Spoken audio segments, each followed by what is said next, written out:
aqui com a palavra diária, hoje do Evangelho de João, capítulo 14, versículo de 7 a 14. Nos diz assim: Se me conheceis, também conhecereis o Pai.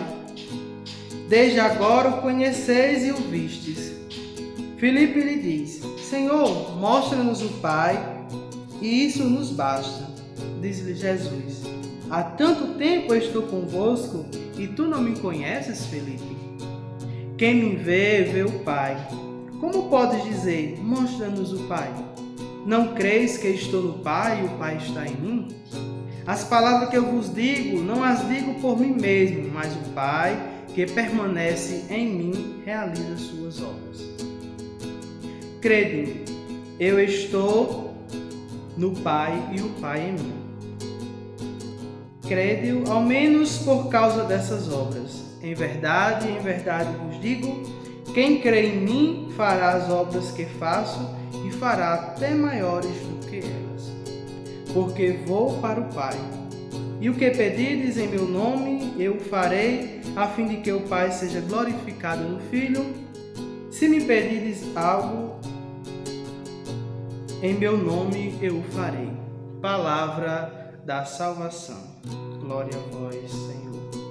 Meus queridos irmãos e irmãs, vivenciando este tempo tão forte que é a Páscoa, a ressurreição de nosso Senhor Jesus Cristo, nós nos deparamos hoje com este Evangelho de João, capítulo 14, aliás, versículo de 7 a 14, em que Jesus se encontra com Filipe. E Filipe deseja ver o Pai. E Jesus diz: Ora, Filipe, tu não estás comigo há tanto tempo e não me conheces? Para os judeus era difícil compreender que Jesus era o Filho de Deus. E o ciúme reinava ali naquele povo, porque Jesus se dizia o Filho de Deus. E neste Evangelho que vem depois do Evangelho do Lava-Pés, desde quarta-feira que nós estamos acompanhando esse capítulo, finalzinho do capítulo 13, o início do capítulo 14, Jesus vai se mostrando como aquele que é enviado do Pai. E mais ainda, Jesus se mostra que o Pai se faz presente nele. Parece até uma questão muito filosófica, entender o mistério da Trindade. O Pai que está no Filho com o Espírito Santo. E ele se manifesta com o Pai. O Pai se manifesta nele. E os discípulos, aqueles que o seguiam, também tinham dificuldade de compreender esse mistério, de entender. E o nosso irmão, por nome citado aqui, de Filipe, ele representa todo o discipulado, toda aquela comunidade, todo aquele povo que se questiona como entender que Jesus está no Pai, que Jesus é o Pai. E Jesus mais uma vez diz: olha, eu estou com vocês há muito tempo e vocês não reconhecem. Crê em mim e vós farais obras maiores do que a que eu faço. Acreditar é tomar posse da palavra de Deus, é fazer acontecer.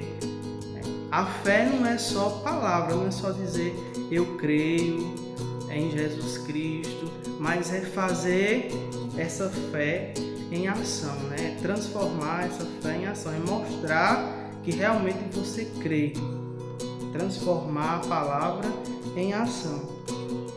E aí nós nos questionamos também, qual é a nossa relação com o Pai? Será se nós não somos como esses discípulos, que nos questionamos, que temos ciúmes? E aí nós precisamos refletir, qual é a nossa relação com Deus? Como compreender esse Cristo, que é verdadeiramente sacramento do Pai, e que por meio disso se revela pela igreja, por meio dos sacramentos, porque o sacramento é sinal, e o sinal é sinal da presença de Deus aqui na terra, sinal da presença de Cristo. E aí nós nos questionamos, a minha relação com Jesus? Eu tenho percebido esse Deus, esse Cristo, que se manifesta na comunidade, por meio das pessoas, por meio dos meus irmãos? Como tem sido a minha relação? É tão difícil perceber a manifestação de Deus? Será se nós somos capazes também de perceber o Deus que se manifesta diante desta pandemia, diante de tudo isso que nós estamos vivendo neste ano de 2020?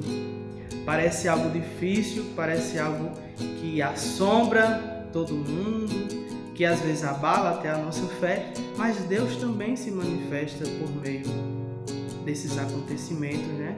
Já diz um ditado popular que não há um mal que Deus não traga um bem, e creio eu que nesta pandemia que nós estamos passando vai se tirar muito bem também, né? Apesar de tudo que tem acontecido, das mortes, das dificuldades que as famílias estão enfrentando, mas nós também iremos compreender o Deus que se manifesta no tempo e na história.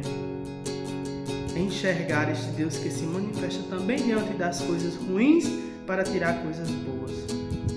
Mas como assim, Márcio? Tirar coisas boas desta pandemia? Sim, tirar coisas boas. Quantas famílias não se reúnem em casa para rezar? Coisa que a gente mal via, né? Na nossa realidade, né? Quantas mães e pais não se preocupam agora com a educação dos seus filhos? A gente vê agora a mãe e o pai preocupados com a educação do seu filho, está ali ajudando, acompanhando. Então, não se há um mal que não se traga um bem. Talvez nós estivéssemos precisando de um puxãozinho de orelha, né? Não que Deus queira o mal de ninguém, não que Deus queira que o mal venha assolar os seus filhos. Mas, mais uma vez eu digo, não há mal que não se traga um bem. Louvado seja nosso Senhor Jesus Cristo, para sempre seja louvado. Gostaria de encerrar esse momento com o oferecimento diário, né, ao coração de Jesus, Ele que é fonte de misericórdia, Ele que tem compaixão dos seus filhos, e entregarmos toda a realidade do nosso país, toda a realidade, por que não dizer, do mundo inteiro, nos consagrando ao coração de Jesus, Ele que é fonte de misericórdia, que possa continuar a ter compaixão do seu povo, né? E que, se Deus quiser, possa aparecer a vacina, a cura desta pandemia. Rezemos juntos. Deus nosso Pai, eu te ofereço todo o dia de hoje, minhas orações e obras, meus pensamentos e palavras, minhas alegrias e sofrimentos, em reparação de nossas ofensas, em união com o coração do teu Filho Jesus, que continua a oferecer-se a ti na Eucaristia pela salvação do mundo. Que o Espírito Santo, que guiou a Jesus, seja meu guia e meu amparo neste dia, para que eu possa ser testemunha do teu amor. Com Maria, Mãe de Jesus e da Igreja, rezo especialmente pela intenção do Santo Padre para este mês, para que os diáconos, fiéis ao serviço da palavra e dos pobres, sejam um sinal vivificante para toda a Igreja e pelo fim desta pandemia. Peçamos também a Maria, Mãe da Igreja, que possa interceder por cada um dos seus filhos que durante este mês de maio vos louvam. Ave Maria, cheia de graça, o Senhor é convosco, bendita sois vós entre as mulheres, bendito é o fruto do vosso ventre, Jesus. Santa Maria, Mãe de Deus, rogai por nós, pecadores, agora e na hora de nossa morte. Amém. Que o Senhor continue conosco, nos abençoando e nos fortalecendo nesta caminhada.